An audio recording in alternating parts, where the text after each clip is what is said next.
So, eto na nga, Mars at Pars. Ano? Na-turn off sa'yo, sa akin. Uy, So, okay. actually, itong kwento na to, sobrang nakakatawa to. Alam ni Joyce to. Okay. 10 years ago, nung nag-start ako sa showbiz, hindi pa kami nilo-launch dun sa Teen Gen namin. Nag-workshop na kami sa GMA, and I happened to have talked to this actress na mas senior sa amin. Condensed na kwento to. In a nutshell. In a nutshell, tinanong niya ako kung gusto kong kumain dinner. Sabi niya, gusto mo mag-seafood? Eh ako from the province ako, Santa Rosa, and hindi pa nalo-launch yung show namin. So basically, wala pa akong pera. Okay. Ito na siya, nag-order siya ng crab, nag-order... Wala. Basically, wala na sa budget ko. So, the whole time we were eating, nag-iisip na ako, so, anong gagawin ko dito? So, anyway, dumating na yung bill. So, I was looking at the bill, tapos napansin niya, ang tagal ko nang tinitingnan. So, nahiya na siya, sabi niya, hati tayo.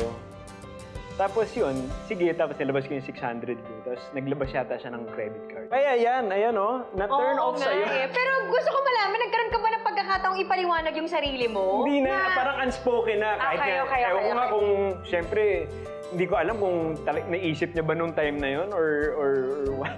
Oo, Sana wala hindi, di ba? budget tong senior. At saka wala kang trabaho. Wala pa, hindi. Bago pa lang siya. Okay. Sino itong senior na yung bulong? Ano yun? Mamaya.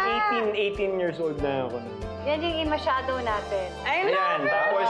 So, na-turn off na siya sa'yo, tapos na-turn wala off. na. Tapos lumipat na network. Okay, so sa akin, Ano sa'yo? naka-jackpot ka. Ay, Oy!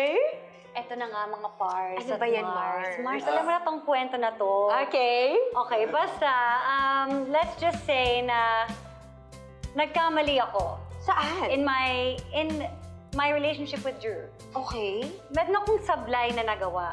Okay. Tapos sabi niya, okay, if you were me, what would you do? Tapos sabi ko, if I was you, I'd break up with me! Tapos hagulgul ako, cry. Kasi syempre parang sabi ko, I don't deserve you. Alam mo kung anong sabi niya sa akin? Sabi niya, call me this or call me that, but I still have faith in you. Ayun na. Naka-jackpot ako! Naka-jackpot. Kaya agad-agad, Mars. Hindi mo ka pinakawalan, Kaya di ba? sabi ko, marry me. Yun po talaga ang totoong kwento. Kung hindi niyo po yes. nabalitaan ang proposal ni Drew at ni Iya, yun po talaga ang Yan ay kaya. dahil ako yung nag-propose sa kanya.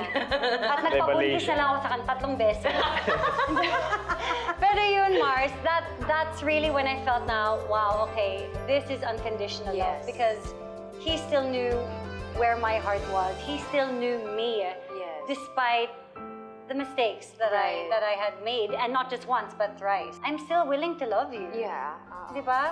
Nice. So, girl, when you Jackpot! find a good one, i-book mo na yan. I-book mo na yan. Huwag mo nang pakawalan yan.